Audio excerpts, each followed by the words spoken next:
ओम नमो नारायणाय नमः। ओम विष्णवे नमः। ओम नमो भगवते वासुदेवाय नमः। बृहस्पतिवार का दिन भगवान विष्णु को समर्पित है। कहते हैं कि जो व्यक्ति हर गुरुवार भगवान विष्णु की पूजा करता है और गुरुवार की कथा सुनता है, गुरु बृहस्पति की और भगवान विष्णु की कृपा से उनकी सभी परेशानियां दूर हो जाती हैं।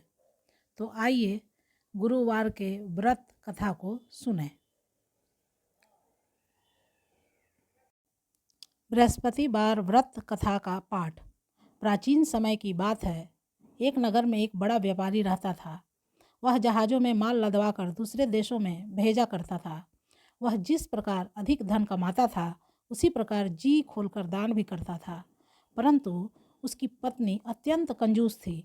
वह किसी को एक दमड़ी भी नहीं देने देती थी। एक बार सेठ जब दूसरे देश व्यापार करने गया तो पीछे से बृहस्पति देव ने साधु वेश में उसकी पत्नी से भिक्षा मांगी। व्यापारी की पत्नी बृहस्पति देव से बोली, हे साधु महाराज, मैं इस दान और पुण्य से तंग आ गई हूँ। आप कोई ऐसा उपाय बताएं जिससे मेरा सारा धन नष्ट हो जाए और मैं आराम से रह सकूं। मैं यह धन लूटता हुआ नहीं देख सकती। बृहस्पति देव ने कहा, हे देवी, तुम बड़ी विचित्र हो। संतान और धन से कोई दुखी होता है? अगर अधिक धन है तो इसे शुभ कार्यों में लगाओ। कुंवारी कन्याओं का विवाह करवाओ, विद्यालय और बाग बगीचों का निर्माण कराओ। ऐसे पुण्य कार्य करने से तुम्हारा लोक परलोक सार्थक हो सकता है। परंतु साधु की इन बातों से व्यापारी की पत्नी को खुशी नहीं हुई। उसने कहा, मुझे ऐसे धन की आवश्यकता नहीं है जिसे मैं दान दूं।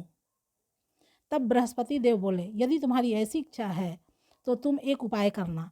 7 बृहस्पतिवार घर को गोबर से लिपना, अपने केशों को पीली मिट्टी से धोना, केशों को धोते समय स्नान करना, व्यापारी से हजामत बनाने को कहना, भोजन में मांस मदिरा खाना, कपड़े अपने घर धोना।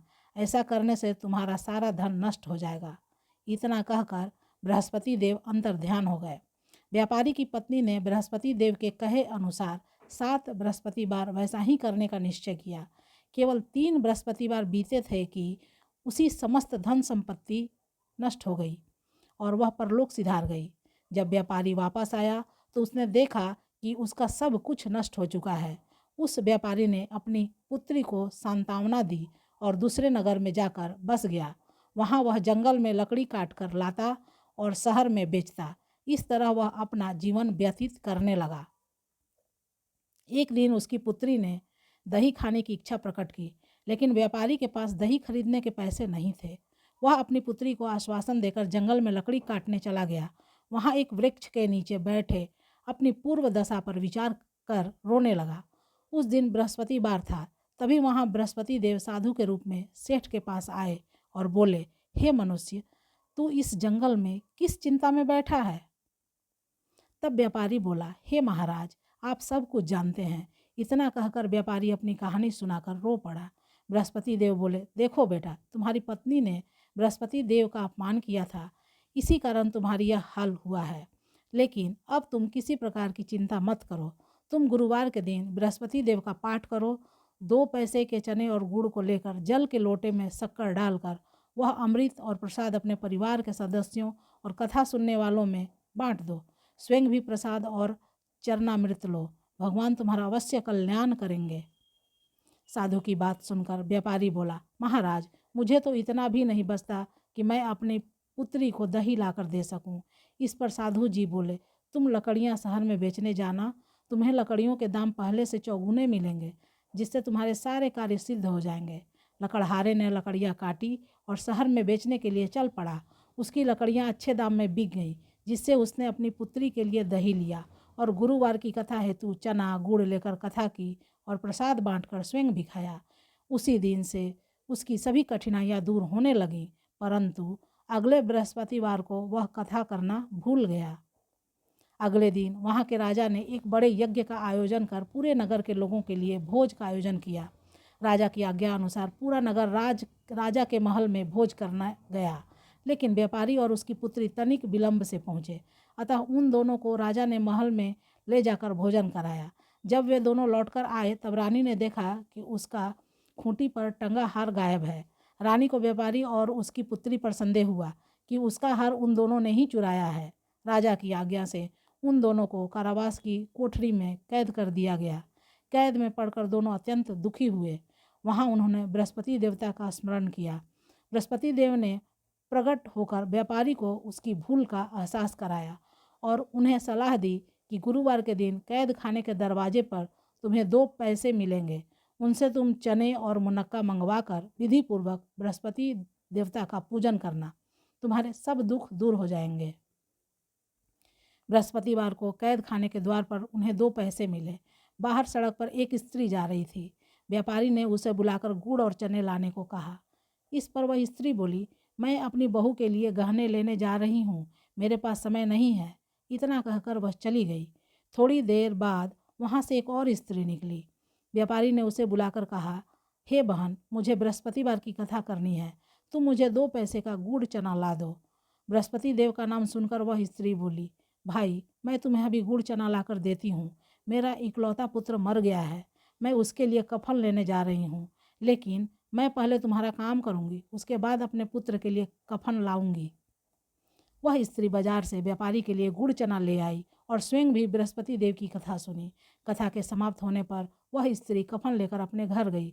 घर पर लोग उसके पुत्र की लाश को राम नाम सत्य है कहते हुए श्मशान ले जाने की तैयारी कर रहे थे। स्त्री बोली, मुझे अपने लड़के का मुख देखने दे दो। अपने पुत्र का मुख देखकर उस स्त्री ने उसके मुख में प्रसाद और चरणामृत डाला। प्रसाद और चरणामृत के प्रभाव से वह पुनः जीवित हो गया। पहली स्त्री जिसने बृहस्पति देव का निरादर किया था, वह जब अपने पुत्र के विवाह हेतु पुत्र वधू के लिए गहने लेकर लौटी और जैसे ही उसका पुत्र घोड़ी पर बैठकर निकला, वैसे ही घोड़ी ने ऐसी उछाल मारी कि वह घोड़ी से गिरकर मर गया। यह देख स्त्री रो रो कर बृहस्पति देव से क्षमा याचना करने लगी। उस स्त्री की याचना से बृहस्पति देव साधु वेश में वहाँ पहुँचकर कहने लगे, देवी, तुम्हें अधिक विलाप करने की आवश्यकता नहीं है। यह बृहस्पति देव का अनादर करने के कारण हुआ है। तुम वापस जाकर मेरे भक्त से क्षमा मांगकर कथा सुनो, तब ही तुम्हारी मनोकामना पूर्ण होगी। जेल में जाकर उस स्त्री ने व्यापारी से माफ़ी मांगी और कथा सुनी। कथा के उपरांत वह प्रसाद और चरणामृत लेकर अपने घर वापस आई। घर आकर उसने चरणामृत अपने मित्र पुत्र के मुख में डाला। चरणामृत के प्रभाव से उसका पुत्र भी जीवित हो उठा। उसी रात बृहस्पति देव राजा के सपने में आए और बोले, हे राजन, तूने जिस व्यापारी और उसके पुत्री को जेल में कैद कर रखा है वह बिल्कुल निर्दोष है। तुम्हारी रानी का हार वहीं खूंटी पर टंगा है। दिन निकला तो राजा रानी ने हार खूंटी पर लटका हुआ देखा। राजा ने उस व्यापारी और उसकी पुत्री को रिहा कर दिया और उन्हें आधा राज्य देकर उसकी पुत्री का विवाह उच्च कुल में करवाकर दहेज में हीरे जवाहरात दिए। इति अथ बृहस्पति व्रत कथा संपूर्णम। इस तरह से बृहस्पति व्रत कथा संपूर्ण हुआ। प्रेम से बोलिए, भगवान बृहस्पति जी की जय, भगवान श्री विष्णु की जय। बृहस्पति व्रत कथा के लाभ। हिंदू पौराणिक कथाओं के अनुसार बृहस्पतिवार का व्रत करना और कथा करना बृहस्पति ग्रह को खुश करने और आशीर्वाद पाने का सबसे उत्तम उपाय है।